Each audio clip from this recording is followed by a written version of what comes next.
할렐루야. 새벽을 깨워 또 현장과 또 영상으로 함께 하시는 우리 모든 광인의 성도님들을 예수님의 이름으로 축복하고 환영합니다. 오늘은 생명의 삶 10월 12일자 본문인 욥기 6장 14절에서 30절의 본문을 가지고 이해하고 동정하는 진정한 친구입니까? 라는 제목으로 함께 하나님의 말씀 나누도록 하겠습니다. 어제에 이어서 오늘 본문도 욥의 대답이 계속해서 이어지고 있습니다. 6장에 나타난 욥의 첫 대답은 자신의 고통이 얼마나 깊은지를 말하면서 자기가 탄식하는 것이 정당하다고 아주 길게 변명을 하고 있습니다. 오늘 본문을 통해서 욥이 친구들에게 무엇을 말하는지, 또 그 말씀을 통해서 우리에게 성경이 말하는 메시지는 무엇인지 함께 살펴보도록 하겠습니다. 14절을 보겠습니다. 낙심한 자가 비록 전능자를 경외하기를 저버릴지라도 그의 친구로부터 동정을 받느니라. 무슨 말입니까? 욥의 친구들에게 자기가 비록 이 전능자에 대한 신앙심을 버릴지라도 너희들은 자기에게 친절을 베풀어야 되지 않겠느냐라고 말하고 있는 것입니다. 자기가 당하는 고통 가운데 이 욥이 육체적으로 힘들 뿐만 아니라 이 정신적으로도 힘들다라는 것을 우리에게 말해주고 있죠. 욥이 자신의 친구들에게 바랬던 것이 무엇이었습니까?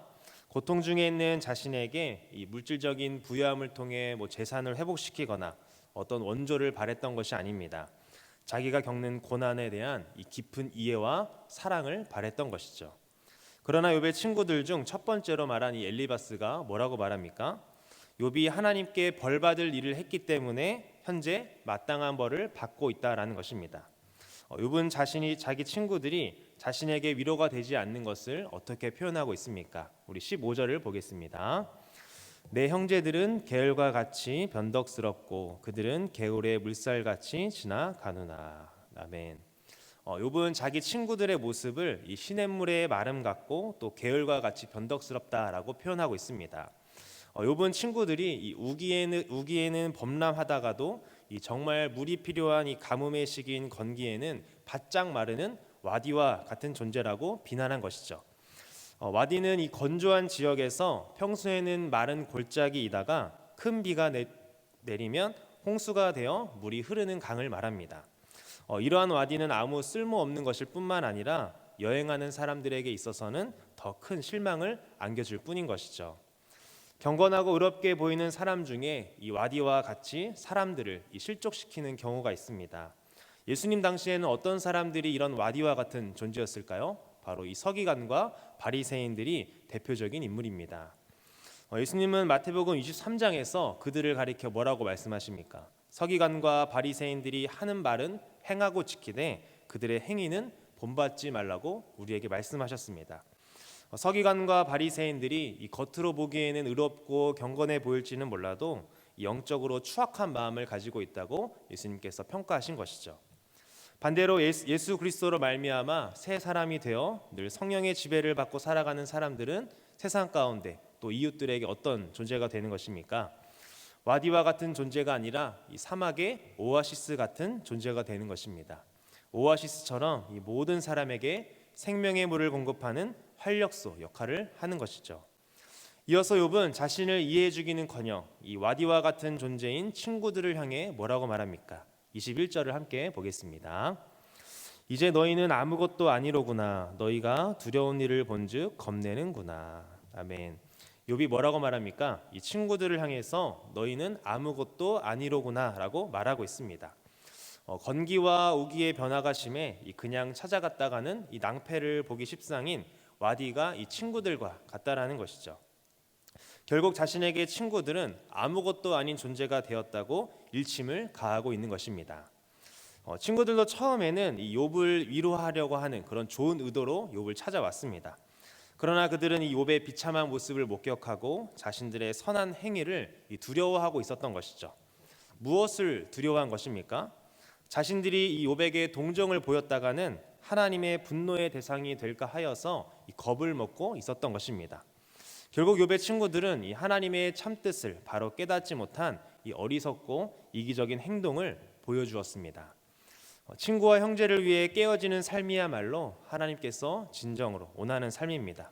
그러나 욥의 친구들은 그러지 못했기에 욥에게 아무것도 아닌 존재로 인식이 되었던 것이죠. 여러분은 여러분의 친구들에게 또 이웃들에게 어떤 존재이십니까? 어려울 때 함께하는 진정한 친구이십니까? 아니면 와디와 같이 정말 필요할 때는 도움이 안 되고 또 어려울 때 마음을 이해해 주기는커녕 오히려 말로 속을 긁는 존재이십니까? 저와 여러분 모두가 이 친구들뿐만 아니라 또 가족과 주변 사람들에게 와디와 같은 아무것도 아닌 존재가 아니라 오아시스 같은 존재가 되기를 소망합니다.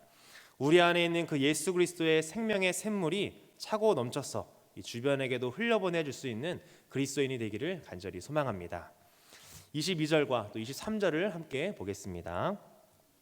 내가 언제 너희에게 무엇을 달라고 말하더냐? 나를 위하여 너희 재물을 선물로 달라고 하더냐? 내가 언제 말하기를 원수의 손에서 나를 구원하라 하더냐?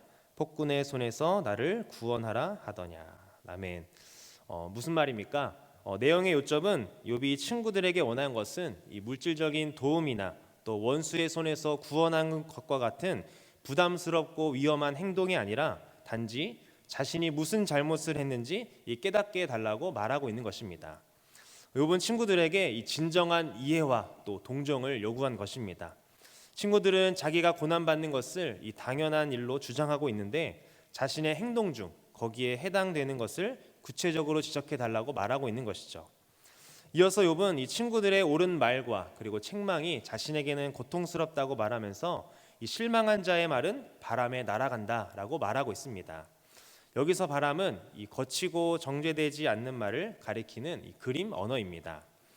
정직한 충고는 자기를 잊어버리는 사랑이 있어야 합니다. 사랑의 동기가 아닌 노골적인 것은 이 정직한 충고일 수 없고 도리어 그 말을 듣는 사람 마음의 상처일 뿐인 것이죠. 아무리 옳은 말이라도 이 사랑이 없이 전하는 말은 상대방이 느끼기에는 고통스럽다는 것입니다. 친구들의 사랑 없는 말 때문에 이 고통스러워하는 욥이 29절에서 뭐라고 말하고 있습니까? 29절을 보겠습니다. 너희는 돌이켜 행악자가 되지 말라. 아직도 나의 의가 건재하니 돌아오라. 아멘. 욥은 친구들에게 행악자가 되지 말고 돌아오라라고 말하고 있습니다. 무슨 의미입니까? 지금의 사랑 없는 그 태도를 버리고 이 진정한 친구로 자신에게 돌아오라라고 욥이 요청하는 것입니다. 돌아오라는 말은 이 욥의 친구들이 욥의 입장에 서서 다시 한번 생각해 보라는 요구이기도 합니다. 욥은 자신이 겪는 이 부당한 고난을 누군가는 알아주기를 원했습니다. 그래서 친구들이 찾아왔을 때 아마도 그 친구들을 통해서 따뜻한 위로를 기대했을 것입니다. 그런데 친구들이 뭐라고 말합니까? 욥, 너가 잘못해서 이런 일이 벌어진 것이야 라고 책망을 합니다. 형제라고 부를 만큼 가까웠던 그런 친구들의 말과 태도에서 욥은 배신감을 느끼게 된 것이죠. 그렇지만 욥은 자신의 친구들에게 다시 한번 말하고 있습니다. 다시 돌아와서 내 입장에 서서 나를 이해해 주기를요.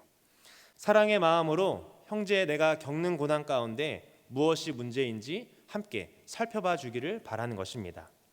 우리는 살면서 어떻게 할 때가 많습니까? 상대방의 마음을 이해해 주기보다는 그런 펼쳐진 상황 가운데 왜 이런 일이 일어나는지 원인과 결과만을 따질 때가 참 많은 것 같습니다. 결국 그런 모습들이 이웃들에게는 상처가 되고 또 위로가 되기는커녕 낙심만 더 가중시킬 뿐입니다. 여러분은 상대방의 마음을 먼저 이해해 주시는 편이십니까? 아니면 흑백 논리로 이 벌어진 상황에 대해서 정죄하고 또 평가하십니까?